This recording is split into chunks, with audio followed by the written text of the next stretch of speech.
샌드를 잡았다고 해서 위에서 아래로 가파르게 바닥을 깊숙하게 찍는다는 느낌이 아니라 지면을 잘 긁고 또 잘 쓸어친다는 이러한 느낌을 가지셔야 그래야 어프로치의 성공 확률이 훨씬 높아져요. 안녕하세요, 황율린 프로입니다. 너무너무 두려운 그린 주변의 짧은 어프로치에 대해서 오늘 알려드리려고 해요. 아주 가까이에 핀이 있음에도 불구하고 되게 작게 스윙을 해서 이만큼만 쳐서 되게 보내면 될 것 같은데 막상 치게 되면 뒷땅을 쳤던 경험, 또 탑볼을 쳤던 경험, 이런 경험들 때문에 되게 부담스럽고 치기 싫은 상황들이 있을 거예요. 근데 그린 주변일수록 잔디가 풍성하지 않고 되게 맨 땅이라든지 아니면 모래가 많다든지 그런 어려운 상황이 있는 건 맞아요. 근데 그렇다고 해서 우리가 세컨샷을 늘 레귤레이션 온을 할 수는 없기 때문에 어쩔 수 없이 그런 그린 주변의 짧은 상황에서도 또 대응 방안이 있어야 돼요. 그래서 어프로치에 아마 자신이 없는 분들이라면 되게 그린 주변에 이런 프린지에 있을 때 퍼터로 많이 해보셨을 것 같은데 이 퍼터도 어느 정도 한계점이 있는 게 그린까지 예를 들어서 뭐 20cm, 30cm 이 정도면 어느 정도 해결을 할 수 있지만 되게 풀이 불규칙하게 있다거나 그린까지 1m 혹은 2m 이렇게 거리가 간격이 좀 있다면 되게 퍼팅을 하기도 쉽지 않았을 거예요. 그래서 그런 상황에 처하지 않고자 오늘 짧은 어프로치를 할 때 어떤 걸 주의하시면 어프로치를 잘할 수 있을지 알려드리겠습니다. 첫 번째 팁입니다. 샌드만 고집하지 않는 거예요. 골프도 확률 게임이죠. 골프는 공을 띄우는 샷보다는 무조건 굴리는 샷이 성공 확률이 되게 높아요. 그렇기 때문에 어프로치를 하실 때 이렇게 샌드를 하나 들고 가시는 것보다는 52도도 괜찮고 피칭도 괜찮고 9번도 괜찮아요. 그래서 그 상황에 맞는 선택을 해야 되기 때문에 하나만 들고 가시는 것보다 두 개를 다 들고 가셔서 하나는 띄울 수 있는 클럽, 하나는 굴릴 수 있는 클럽 이렇게 두 가지의 옵션을 가지고 가시는 게 짧은 어프로치의 확률을 높일 수 있어요.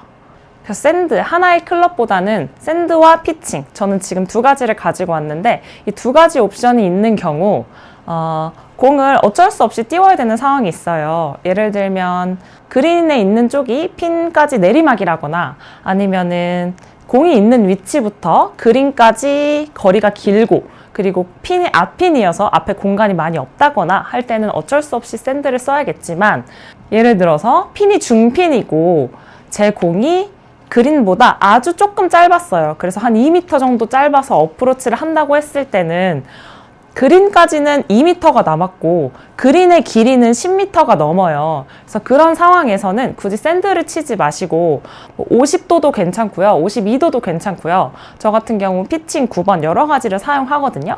그래서 그린이 넓은 상황에서는 떠서 가야 되는 것보다 굴러서 가도 되는 거리가 많은 그런 상황에서는 최대한 샌드를 잡지 마시고 피칭 같은 걸로 이렇게 더 작게 스윙을 하셔서 공을 많이 그린에 붙어서 가게 해야 성공 확률이 높아져요. 두 번째 팁입니다. 공을 찍어 치는 게 아니라 긁어 친다는 느낌인데요.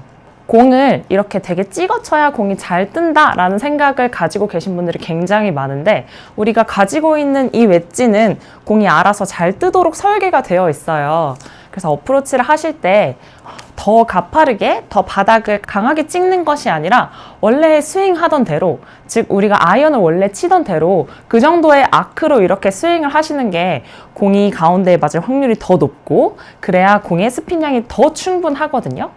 그래서 어프로치를 하실 때는 샌드를 잡았다고 해서 위에서 아래로 가파르게 바닥을 깊숙하게 찍는다는 느낌이 아니라 지면을 잘 긁고 또 잘 쓸어친다는 이러한 느낌을 가지셔야 그래야 어프로치의 성공 확률이 훨씬 높아져요.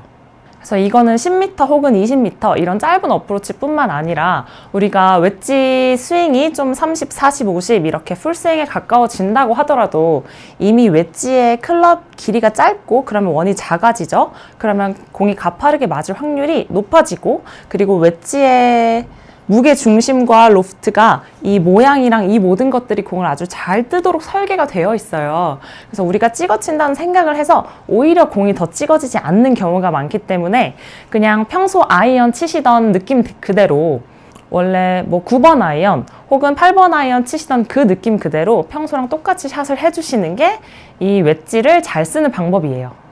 그래서 이 웨지를 긁어치는 느낌은 아주 짧은 스윙뿐만 아니라 조금 더 큰 스윙, 거의 풀스윙에 가까운 스윙에도 해당되는 내용이기 때문에 이건 잘 알고 계시면 좋을 것 같아요. 세 번째 팁입니다. 측면에서 먼저 보여드려야 될 것 같은데 이 샤프트의 라이각을 체크해 보시는 거예요. 어프로치를 하시면 보통 한 이 정도의 셋업을 하시게 되죠. 근데 이때 이렇게 손이 눌러져서 손이 지면이랑 이렇게 가까워질수록 어프로치는 어려워져요. 우리 보통 벙커샷을 할 때 이렇게 손을 많이 눌러서 이렇게 V자 형태로 가파르게 스윙을 하잖아요. 손이 누르면 눌릴수록 헤드는 이렇게 V자 형태로 가파르게 움직이게 되고 손을 셋업 때 이렇게 들면 들수록 헤드는 이렇게 U자 형태로 완만하게 이동을 하게 돼요. 그래서 이전에 말씀드린 바와 같이 공을 이렇게 가파르게 쳤을 때 결과값이 안 좋은 경우가 굉장히 많기 때문에 어떻게 하면 공을 쓰러칠 수 있을까를 생각하면 옆에서 꼭 거울을 보시거나 아니면 영상을 찍어 보시고 체크를 해 보시는 게 좋은데 이게 눌려 있을수록 어프로치는 어려워진다고 생각하시면 돼요. 그래서 셋업을 하실 때는 이렇게 지면에서 이 토우 부분이 이렇게 들려있지 않게 느낌상 이렇게 힐이 지면에서 살짝 들려있는 듯한 느낌으로 이 샤프트의 각을 이렇게 힐 부분을 약간 들어서 샤프트를 이렇게 라이각을 세워서 이렇게 어프로치를 하시는 게 헤드가 완만하게 다니고 미스샷을 줄이는 방법이에요. 어느 정도까지 드냐면 이렇게 힐 부분을 약간 들어서 약간 퍼팅하는 느낌이 난다 까지는 드셔도 괜찮아요. 이 손이 라인보다 더 바깥에 있는 느낌까지는 너무 과하지만 실제로 퍼팅을 하는 느낌으로 이렇게 팔꿈치 밑부터 이렇게 샤프트가 거의 일자가 되는 이 위치까지는 괜찮거든요.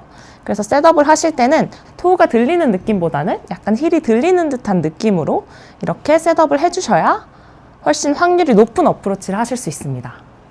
제가 오늘 그린 주변의 짧은 어프로치에 대해서 3가지 팁을 드렸는데요. 이 첫 번째는 샌드만 가지고 다니시는 것이 아니라 좀 더 하나의 굴릴 수 있는 채, 뭐 예를 들면 피칭이라든지 50도라든지 이런 클럽을 하나 더 가지고 다니시는 거. 그리고 두 번째는 어프로치는 생각보다 찍어치는 느낌이 아니라 완만하게 스윙하는 듯한 되게 지면을 긁어치는 듯한 느낌이 들어야 그래야 더 좋은 어프로치가 나온다라는 거. 그리고 이 세 번째는 측면에서 라이각을 체크할 수 있는 팁을 드렸어요. 생각보다 눌려있는 라이각보다는 약간 세워진 느낌이 V자 형태보다는 U자 형태의 스윙으로 하기 훨씬 수월하다는 걸 알려드렸습니다. 그린 주변에 어프로치를 하실 때 핀이 가깝기 때문에 굉장히 잘 해결할 수 있을 것 같아서 되게 이 어프로치에 대해서 소홀하게 생각하시는 분이 많아요. 그래서 이 어프로치에 연습을 투자하시는 분이 사실 많이 없는데 3가지의 팁을 알고 연습을 하셔야 그린 주변에 두려움이 사라지고 또 짧은 어프로치로 팟세이브를 해서 스코어를 줄이실 수 있습니다.